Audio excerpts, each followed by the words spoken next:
Good afternoon, everybody.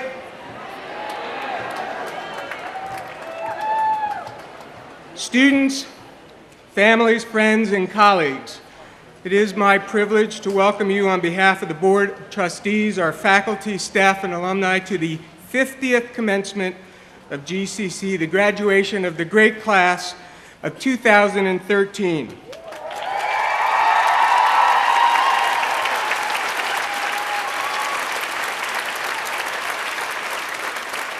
That's good, and just for the record, this is a celebration, so feel free to let it rip.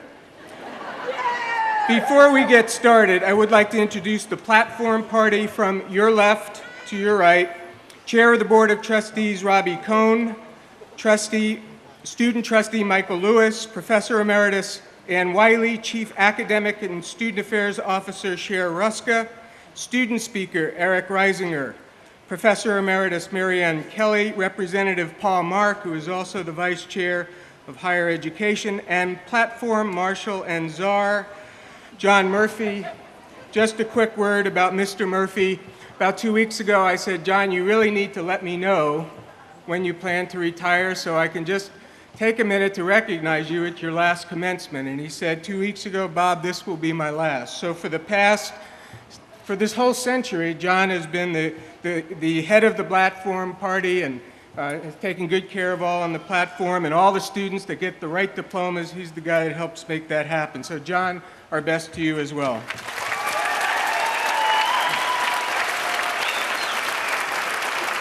I would also like to introduce you to the attending members of our Board of Trustees, Tim Farrell, Liz Sillen, Patricia Crosby, and Amy Hollick-Dunn, and from the GCC Foundation Board, Marina Goldman.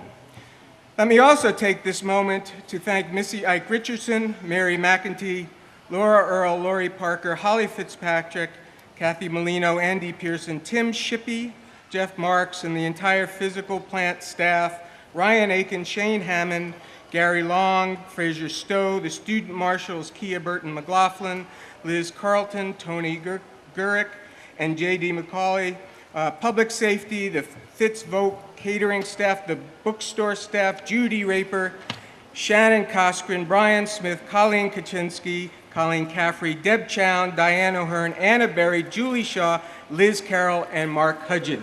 Thank you for all the volunteers. And graduates, it would be impossible to imagine today's celebration without recognizing the people who helped get you here. The truth is that you would not be sitting where you are today were it not for your moms and dads, aunts, uncles, and cousins, grandmas and granddads, sons and daughters, partners, friends, and other significant and loved others. They were sometimes seen and sometimes not. They were sometimes silent and sometimes not. They were sometimes sympathetic and sometimes not so much. But always, they were there because of their love for you. Please stand, graduates, and by your applause, shouts, and hollers, let them know just how much you appreciate them.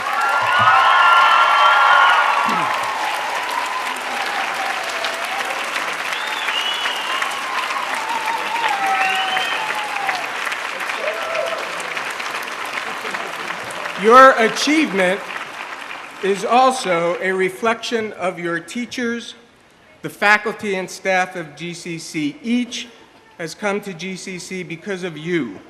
This college's faculty and staff love teaching, learning, and students just a tad more than their subject area. Although they are trained scientists, lawyers, nurses, doctors, writers, and artists, they see themselves first as teachers. It was the faculty and staff of GCC who saw your potential often before you did, and together you have worked hard to achieve it. So dear graduates, while you remain standing, please let your teachers know just how much you appreciate the hard work and the passion that they have invested in you.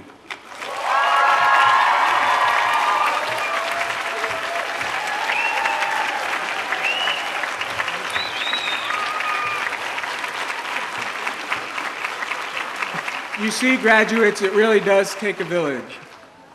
So in addition to presentations by Dr. Wiley and Eric Reisinger, I also have the privilege of sharing a few thoughts in honor of your achievement. So let me begin by telling 3 personal stories from family and community and sharing with you some of the lessons learned. Story number 1, the horse and the beach. My wife's family is from Cape Breton, Nova Scotia. Every summer we would drive the 13-and-a-half-hour trip north up through New Hampshire, Maine, and New Brunswick, across the causeway, and into beautiful Cape Breton. Mabou is a small town on the west coast that looks and feels a lot like Coleraine, but on the water. It is a small fishing and farming town of hard-working families. Fiddle music is as much a part of the child's life up there as soccer or baseball are down here for kids in the States. I had received my PhD from the University of Texas just before one particular summer visit. As a community college graduate, the first to attend college in my family, earning the PhD held a great deal of meaning to me. Even more important, it was the first time in my entire academic career that I put everything I had into my work. I held back nothing. That was not the case in high school, at Miami-Dade Community College, nor at the University of South Florida, but there I was, fully engaged and working hard at what I loved. You see, as we discover that which brings passion, purpose, and meaning to our lives, work and joy become one. So I felt pretty good about my achievements. I was feeling pretty darn cool. Dr. Puro, oh yeah. My brother-in-law, Uncle Bernie, who lives up in Mabou, kept a couple horses, mostly for buggy rides, for all the nieces and nephews that come up every year from Boston. On the first night of that particular visit, something spooked one of the horses and she got out of the barn. That was pretty big news in this small community. As the week went on, the concern increased. One morning at about 6:30 a.m., I was sitting on the front porch with my first cup of coffee in hand. A young girl of about 15 years old was walking up the dirt road, and she came up to the porch and said, "Your horse is down at the beach." I thanked her, I grabbed a bucket of water, another of feed, and walked down to the beach. There was the horse. She drank a bit, ate a little, and off we went up the half-mile walk back to the house. Well, that Friday night, we went to the Kaylee down at the Mabou tennis courts to listen to the music and to dance. About an hour after we arrived, Bernie came over to me and he said that I made a pretty good impression with the farmers and the fishermen. "Why is that?" I asked. "Well," he said, "the word is out that even though I had the PhD, I wasn't that dumb after all." You see, they were not impressed with the PhD, but they were impressed that I was smart enough to bring some food and water to fetch a horse.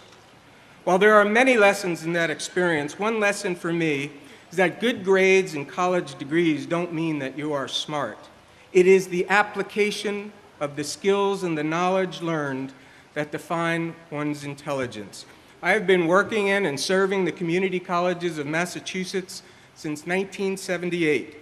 Throughout those 35 years of meeting so many intelligent people, I am left with 2 questions. Why is common sense so rare? And why are the so-called soft skills so hard to find? Honored students, you have learned a great deal here at GCC. You have studied math, science, and the English language. You can now communicate more effectively, think more critically, and solve problems more creatively. You have learned more about other people, other cultures, and you have learned more about yourself. Most of all, you have learned how to learn. What you do with that knowledge and those skills is now really up to you. Apply what you have learned to make things better. Keep clear and clean the arteries that connect the brain and the heart so that your passions and your compassion are one with your insights and understanding. Try to remember the words of the great philosopher Forrest Gump, who before final editing said, "Smart is what smart does." Story number 2, the farmer and the bowl. Just after breakfast one particular morning on another trip up to Mabou, Uncle Bernie got a call from a farmer down the road. He hung up and asked if I wanted to help him get a bull from one farm and take him to another. I said, "Sure, why not?" I was up for the adventure, so off we go in the truck up to a farm in Marguerite.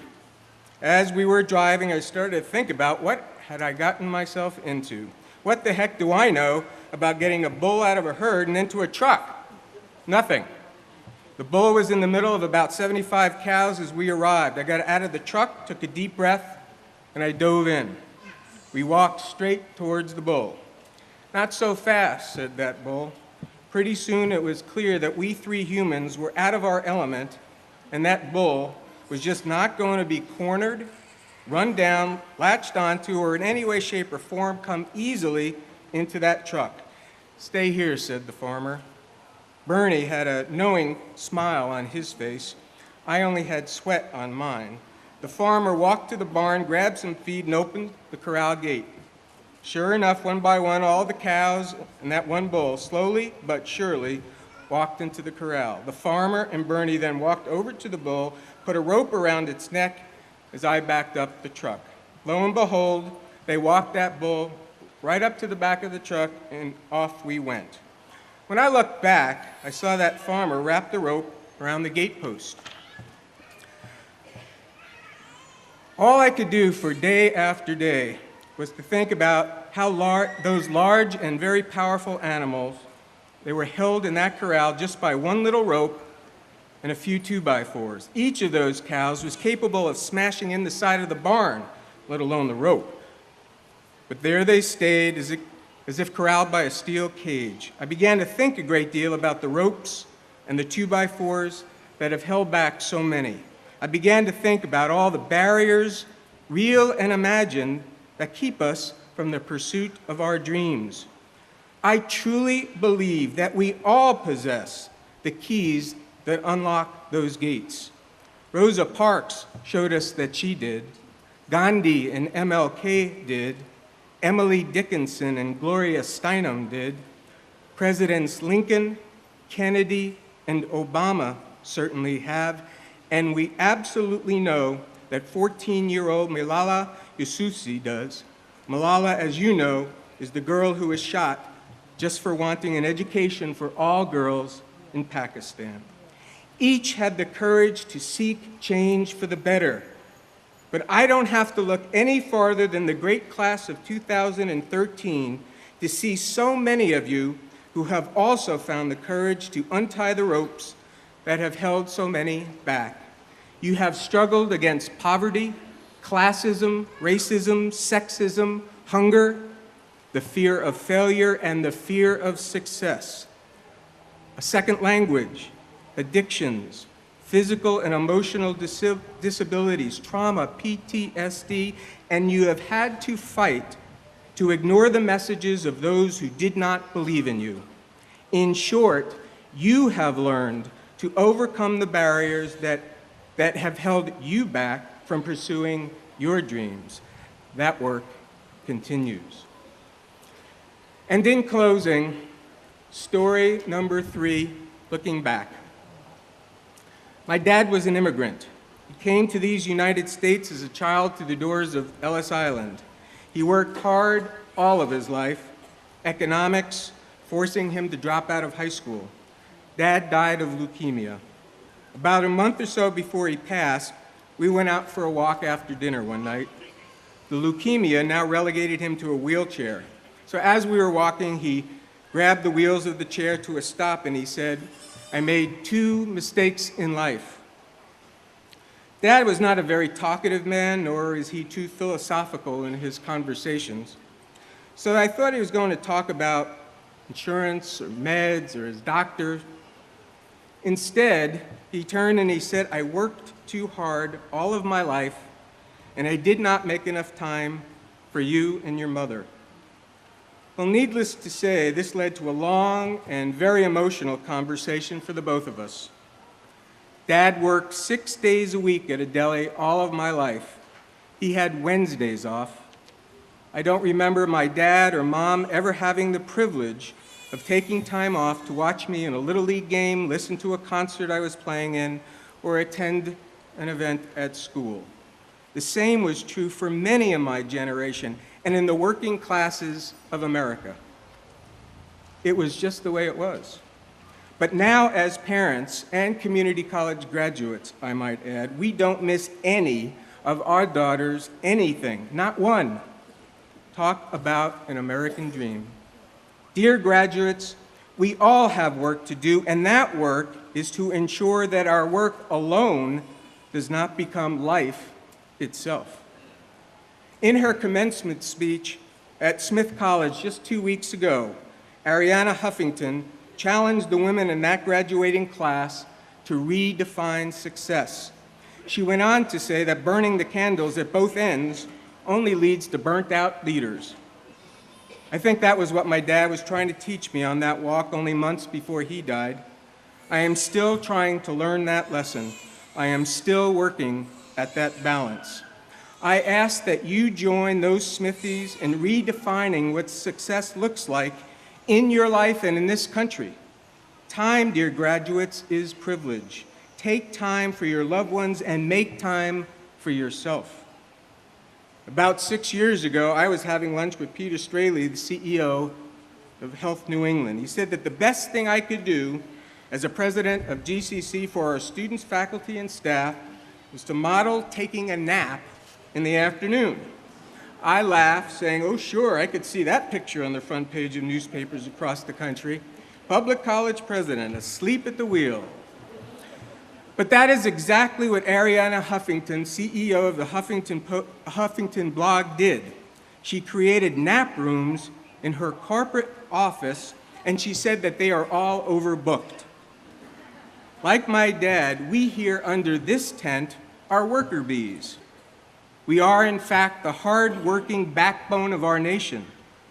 Work is in our genetic makeup. Graduates, I don't worry about you getting a job. I worry that you too will work too hard and then look back at life and say, "I didn't spend enough time with you and your mother." But seeking balance and redefining success in America will not be easy. By now, you have figured out an essential truth. Success is built on hard work and time. If you want to succeed at anything, you will have to invest plenty of your time and effort. Author and researcher Malcolm Gladwell wrote that mastery of anything is based on at least 10,000 hours of practice and experience. He said the Beatles, their success was born in the many hours of playing together in the bars of Germany. Ask Robert Kraft, Bill Belichick, or Tom Brady about how the Patriots earned their success, and they will tell you preparation and practice. You've heard that old joke about a guy in New York City who says, "How do you get to Carnegie Hall?" And the reply from the other guy was, "Practice, man, practice." We all want to be the concert pianist, but how many are willing to put in the practice time? Let's also be realistic about how challenging this economy will be in your quest for balance and redefining success. Did you know that in the United States right now, more companies are hiring fewer workers who are working harder and longer hours without significant increases in compensation, while production profits and CEO salaries are on the rise? Graduates, I do not underestimate how difficult a task all of this will be in this country, in this economy, but that is my challenge to you. So as you leave GCC to become nurses and doctors, engineers and the designers of tomorrow's green technologies, police officers and firefighters, bankers, lawyers, artists and accountants, teachers and community leaders, please remember to seek balance in your life. And I truly do have faith in each of you. Besides, you will have the rest of your life to get it right. Now remember, my dad said he had made 2 mistakes in life. I couldn't imagine what mistake number 2 could possibly be. I was drained and could cry no more. So with a deep breath, I turned to Dad and I said, "Number 2, Dad? What was mistake number 2? He looked deeply into my eyes, and with a lifetime of reflection in his voice, he said, "Your mother was wrong all those years. They don't weigh you on the way out. I should have eaten more ice cream." So off we went in search of a pint each. Dear graduates, I hope that you remember these three things and find a place for them along your journey. Being smart is not about grades and degrees, it's about doing good things with the skills and knowledge that you have gained. Don't let the ropes of life keep you from your dreams. And number three, bring balance to your life. Take the time every once in a while to celebrate the joy of life and eat some ice cream. To the great class of 2013, congratulations to you all and Godspeed.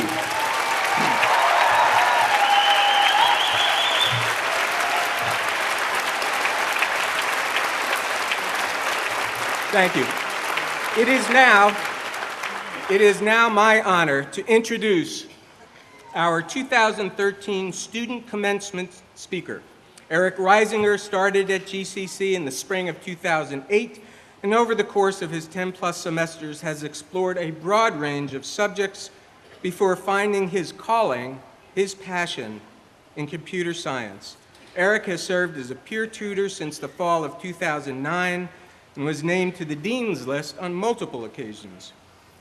He is a member of Phi Theta Kappa and served as president for 2 years. He won the Hap Adams Award in 2010 and the Arthur Shaw Award in 2012. Eric is truly respected by fellow students, faculty, and staff alike. Next fall, Eric will begin pursuing his bachelor's degree in computer science at the University of Massachusetts Amherst. Please join me in welcoming Eric Reisinger to the podium.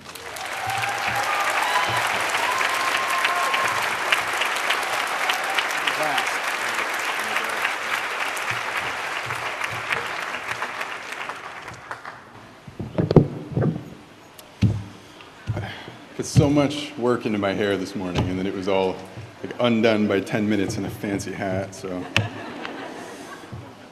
My fellow graduates of the class of 2013, on behalf of the faculty, staff, administration, student body, and the friends and family who have gathered to support and celebrate you today, I would like to congratulate you on your purchase of one Future, model number GCC 2013 from Greenfield Community College. Be assured that in selecting a Future from GCC, you have made the connoisseur's choice.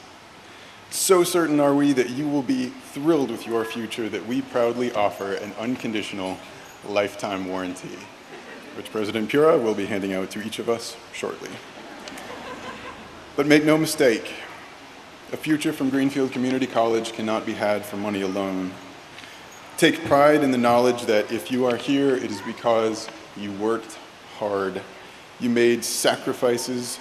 You fell flat on your face, probably more than once if you like me, and you got back up and you kept going.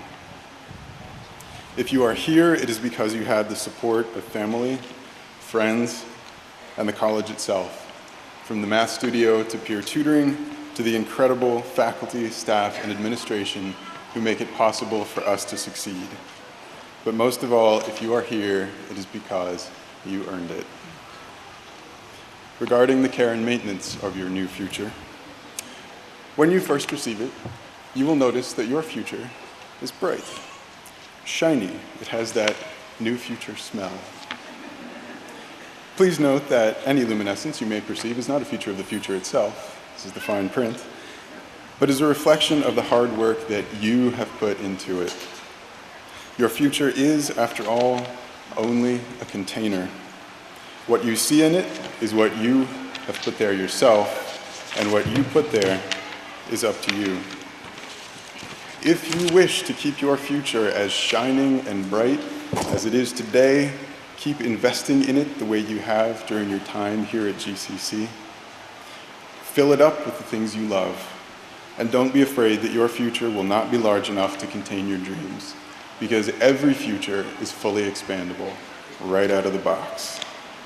And don't forget that if anyone asks you to put anything into your Future that doesn't feel right to you, you may politely decline. Troubleshooting your Future. Every Future comes with an automatic safety switch. Should you ever try to put too many things into it, your future may become temporarily overwhelmed. In such an event, your future may seem to shut down entirely. This is commonly known as failure. Do not be alarmed. Failure is not a kill switch. It's a pause button, allowing you time to rest, reflect, and prepare yourself for the next challenge, which will begin whenever you're ready for it. In the meantime, please take a moment to dust your future off, shake it out, and refill it slowly. Take care that you place back into your future only those things which are important to you, which excite you, which drive you eagerly forward to the next discovery, the next idea, the next creation, which represent the best that you have to give to the world, because the world is waiting for people like you. One last note. By making it to this chair in this tent on this freaking 1,000-degree June afternoon, you have taken a huge leap forward on the journey to become fully and completely awesome. And as you leave here today, bright new future from Greenfield Community College proudly in hand, please remember one final thing. You are to be commended for making the room in your life to secure one of the finest futures available anywhere in the world. But I think you may find that because of your hard work, your dedication, and your ongoing integrity, the future has likewise made room for you. Please enjoy it, use it responsibly, and don't be afraid to test its limits, because it has none. Congratulations.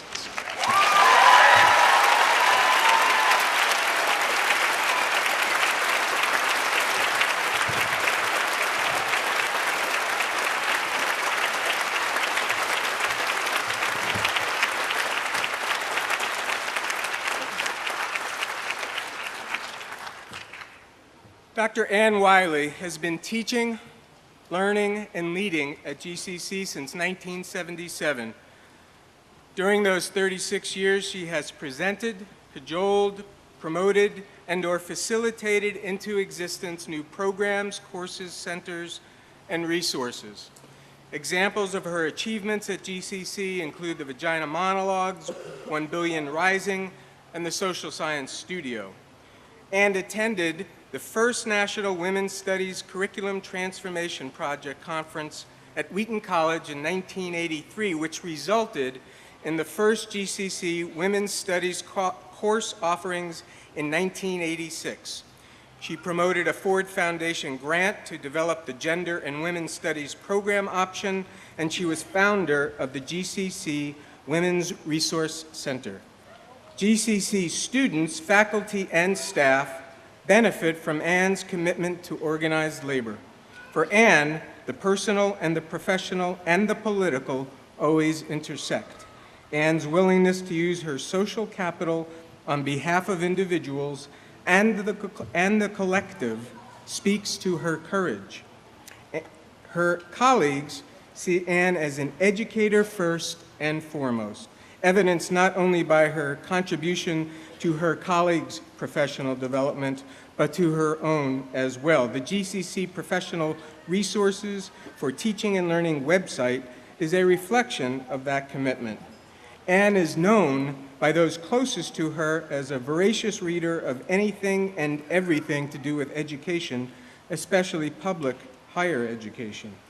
We know this because she shares the information with us all. I am told that Ann's favorite color is highlighter yellow. Ladies and gentlemen, please welcome Dr. Ann Wiley, who will deliver the address from faculty and staff.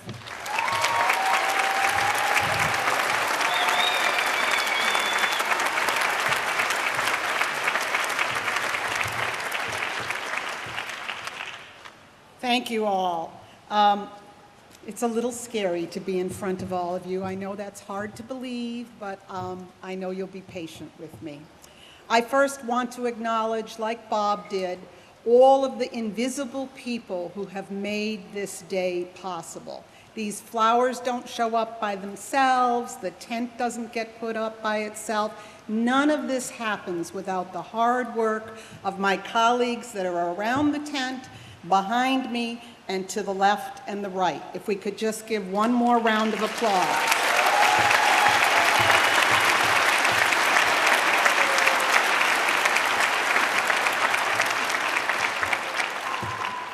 So I am both humbled and excited to be standing before you. I am humbled as the 6th GCC woman speaker from the faculty or administration in 50 years.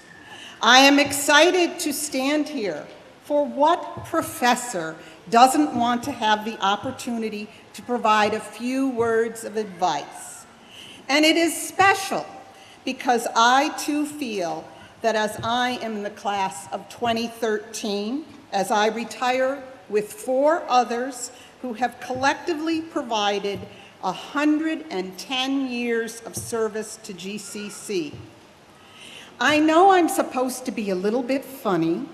It's not really my nature to tell jokes and be funny, but hopefully there will be some phrases and words that encourage each of you in the class of 2013. I also want to offer my congratulations to all the graduates and their families. A few more descriptions about this class. As you know, students come from Franklin, Hampshire, Hampden counties, and further in Massachusetts, as well as Windham County in Vermont and Cheshire County in New Hampshire. A few of you are from as far away as Zimbabwe, Morocco, South Korea, the United Kingdom, and Brazil. Many of you are parents, some of you are grandparents. 23 of you are listed as veterans. Thank you so much for your service.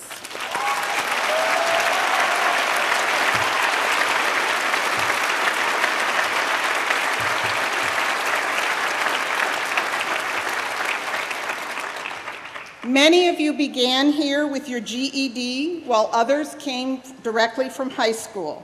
There are some of you where this is a 2nd or 3rd degree or certificate, while others have come here after earning a bachelor's. Some of you already know you are transferring, and some will undoubtedly do that later. Some of you have employment, and others are actively networking and looking. Congratulations and best wishes to the class of 2013.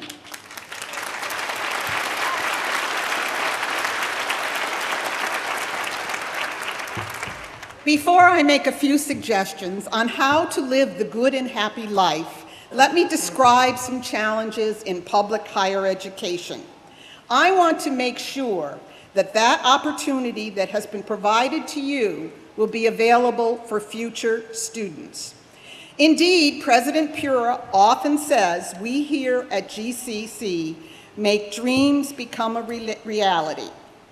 According to the report of the Century Foundation, nationwide, community colleges educate 44% of all college students, and they often spend less money per student than is spent on elementary and high school students.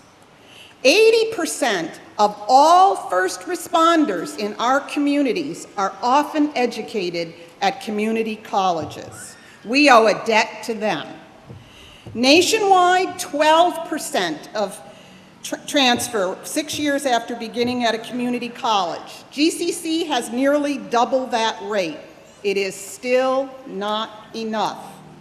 Programs such as TAG, Transfer Acceptance Guarantee, in California are beginning to identify students in their first semester whether they will be able to get a transfer slot to a 4-year public college or university in California. We don't necessarily want to move in that direction, but reductions have led states to make really difficult decisions. Over the last decade, according to that same report, colleges have received a declining share of government spending on higher education, and the burden, as you graduates clearly know, has shifted to you personally in higher tuition, higher fees, and more loans. In order to reverse that trend and to make sure access and opportunity are available with funding, it remains a priority, and citizen action is important. I hesitate in a graduation speech to use those words, death and taxes, yet they are both part of our lives. Unless we die young and tragically, and we have seen far too much of that in just 2012 and 2013, we will live long lives, and in that famous movie line, live a long and prosperous life. Yet to keep providing access and making dreams possible for others, it will take the daily action of all of us as citizens. Taxes are a part of any civilized community that has a public education system. To bring it home right here to GCC, we have lost state funding over the past 10 years. The Senate budget right now looks very it's tenuous. The House budget looks very good. Over and over again, we've heard do more than with less. Many of us at GCC have actually done this in service to others. Yet we are at a turning point. Next year's state support, unless it changes through your citizen action, will hover around the 2001-2002 budget for GCC. I urge you to go home and look at your 2001 checkbook or your latest record and ask yourself, could you run your household on that amount of money today? If the answer is no, then please get active for GCC and our public community colleges in Massachusetts so that the same access you all have enjoyed as you sit here today will be here in the future. The predictions of at least one writer, Jeffrey Salingo, in the book College Unbound, suggests that a time when more future workers need some college over the next 10 years. If these public funding trends continue, public colleges, along with some private small ones, will close or be consolidated. We must turn this around through our collective spirit and actions. I don't tell you this to scare you, but more to ask you to think, inform yourself, and act. So your first task is to be an active citizen. A second and equally thorny challenge to public education, and in fact all our workplaces, is our changing technology.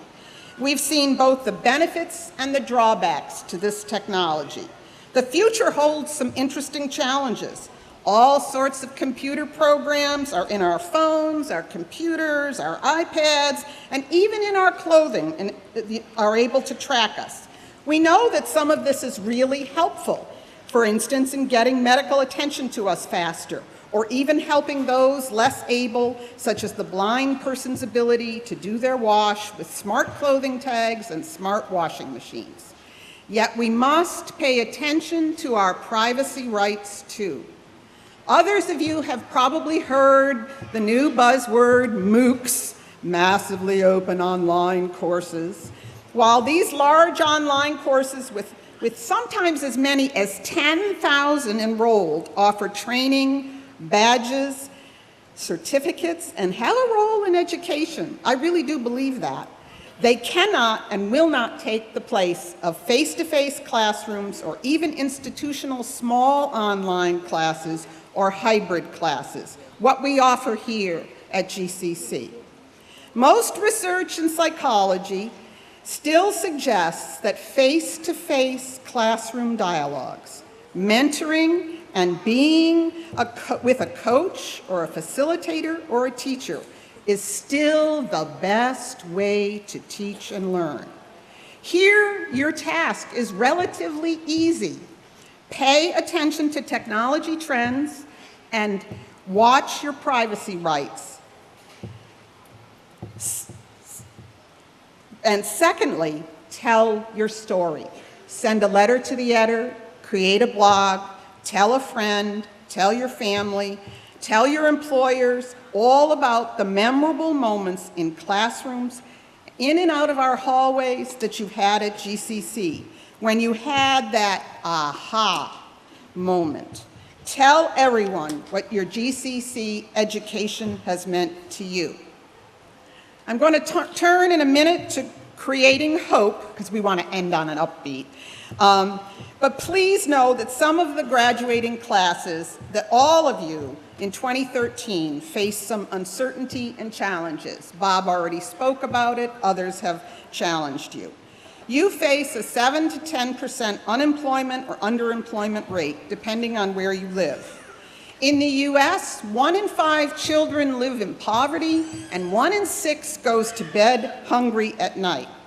Our own collective spirit here at GCC several years ago created a food bank to meet this need. Other barriers exist in the workplace. In Fortune 500 companies, only 12 CEOs are women and only 19 are minorities out of 500. The U.S. is listed 15th of industrialized nations in infant mortality, and 1 in 3 women in the military are sexually assaulted, according to government reports. Global warming and military conflicts continue to face us all around the world and at home. So our collective challenges and opportunities are great. So my main message is create hope as you go forward. In the words of Bell Hooks, one of my favorite writers and thinkers, education is always a vocation rooted in hopefulness.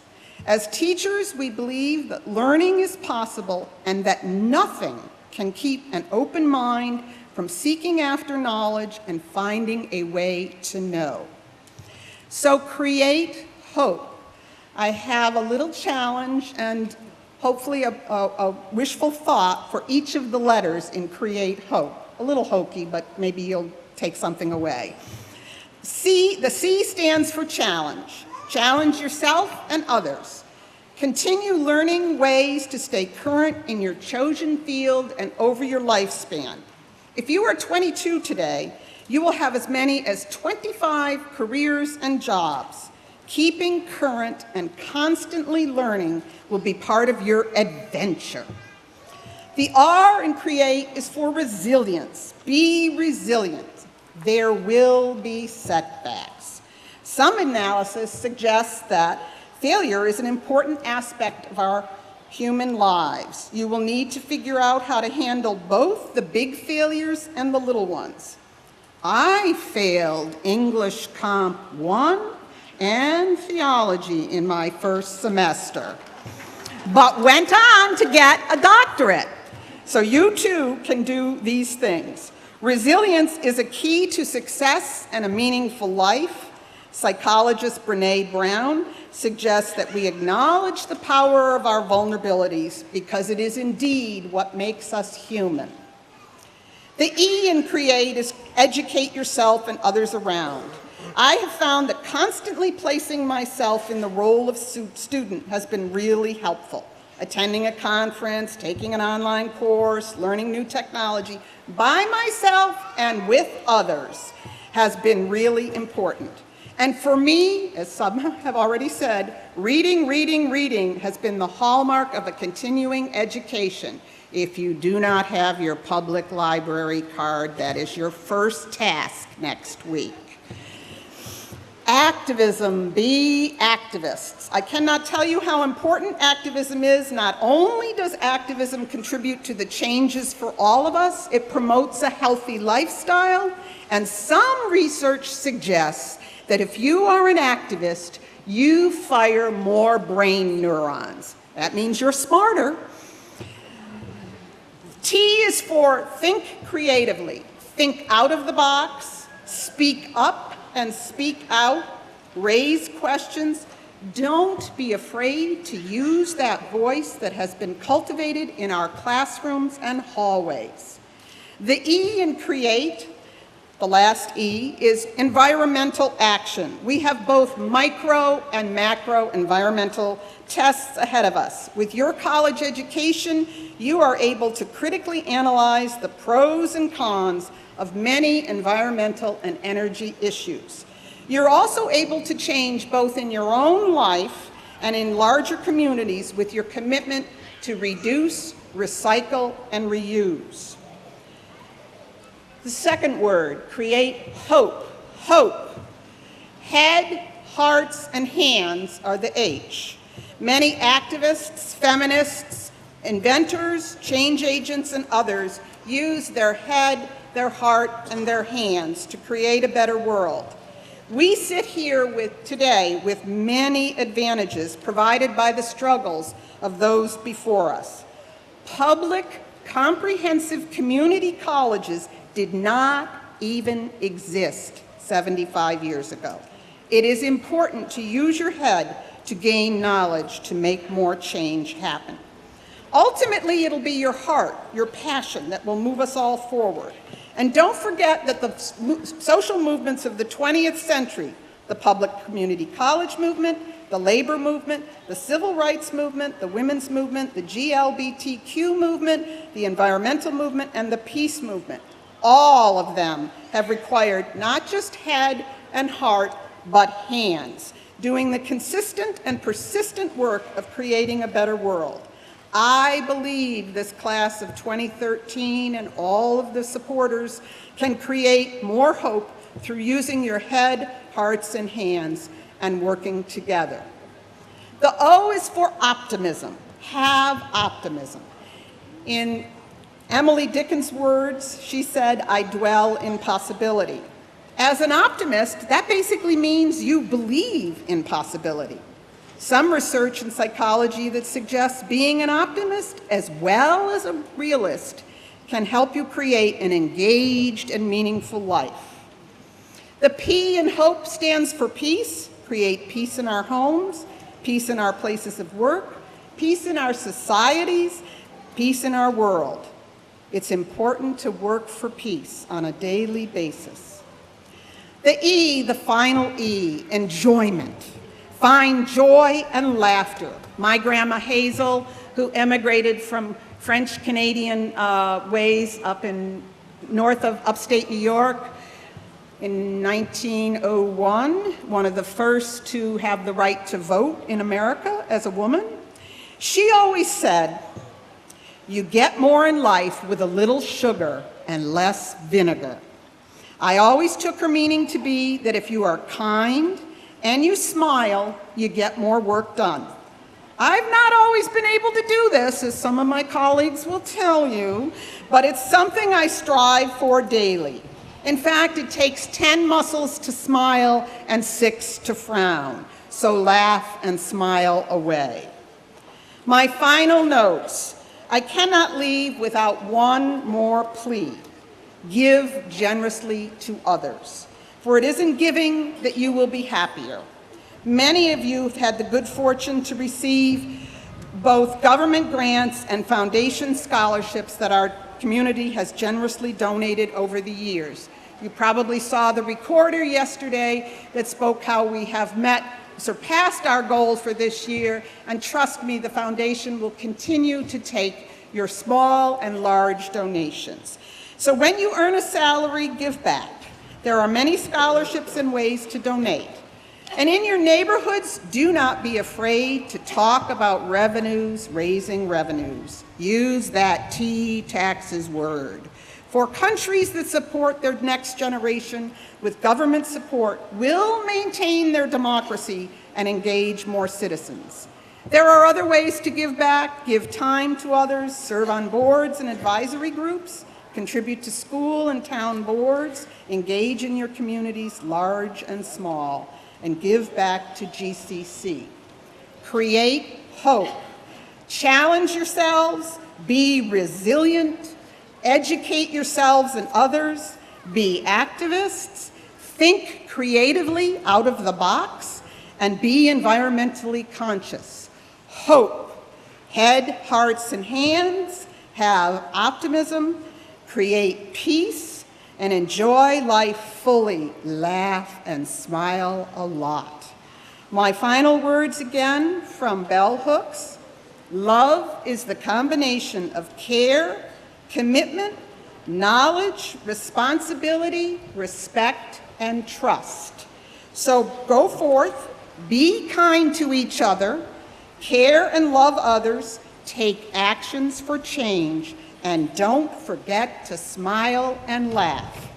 Thank you very much.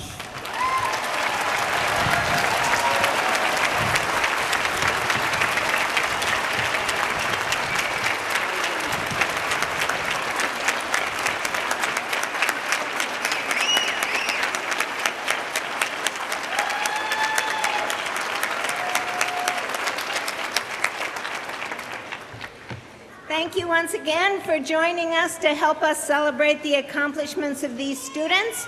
If you've been following in your program, the next thing we're going to do is to recognize two Professor Emerita. This award is unique to higher education, and I'd like to give you just a teeny bit of background.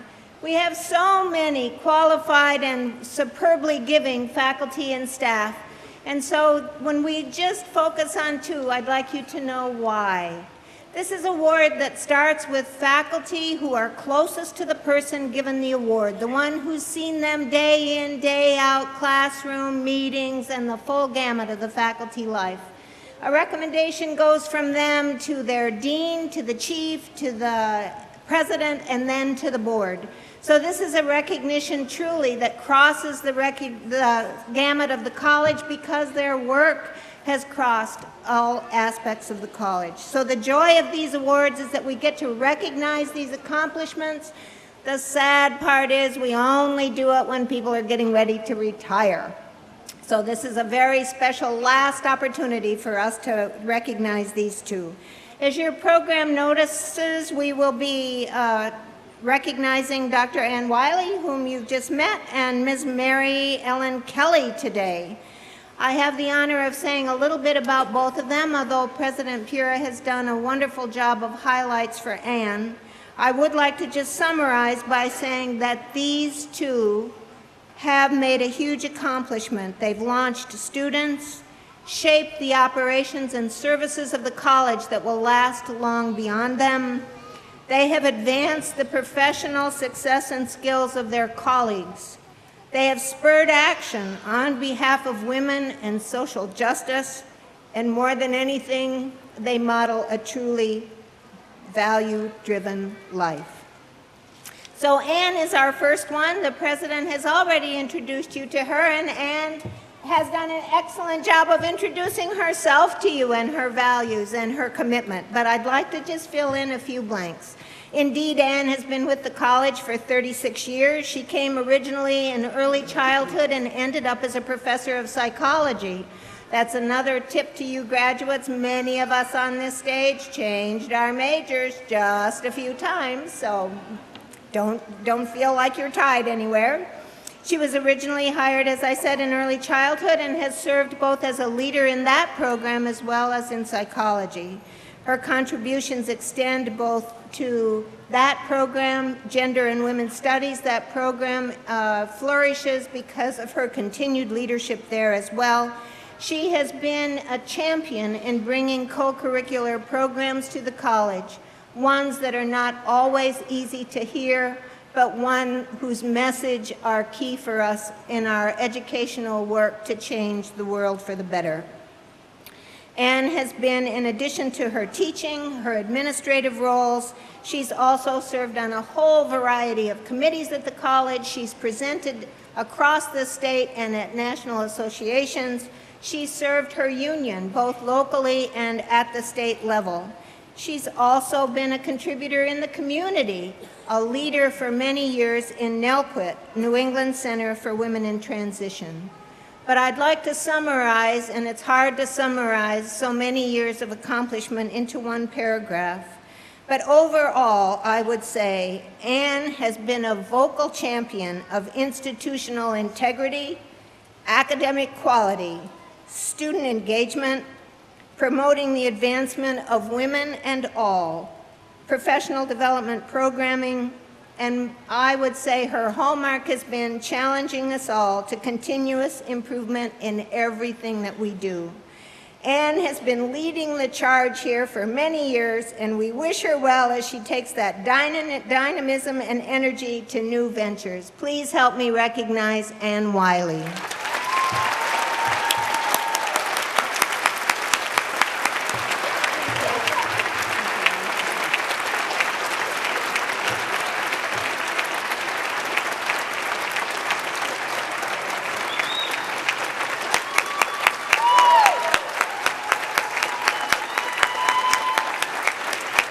Thank you all. We get to recognize a second outstanding woman and contributor to the college. Mary Ellen Kelly began work at the college in 1982, starting part-time. Another hint to students, if you can get a part-time job, take it. It's a way to get started sometimes. Aim high, but be practical too. So here Mary Ellen started part-time, and she's gone on from that start to having a broad college-wide impact.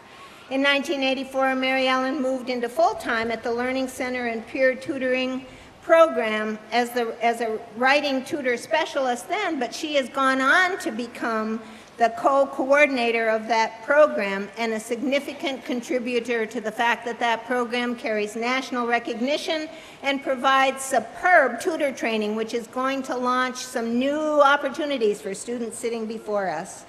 Mary Ellen has been a key part of the solid backbone of the Gender and Women's Studies Steering Committee and has contributed coursework and also contributed to a variety of co-curricular programming there as well.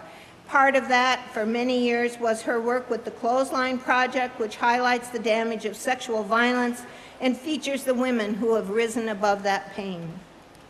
She's been an active part of scholarship programs for students, including the Virginia Low Women's Studies Award and the Phyllis Rubin Naiman Scholarship.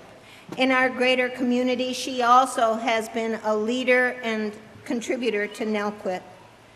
Again, trying to summarize so many years of exceptional leadership is difficult, but I'm going to give it a try. All in all, Mary Ellen has been inspiring to students and colleagues over her years at the college. She will long be remembered for her thoughtful contributions, her upbeat approach, graciousness, kindness, modeling of collaboration, and readiness to pitch in for many good causes and projects that support our students and communities. Mary Ellen.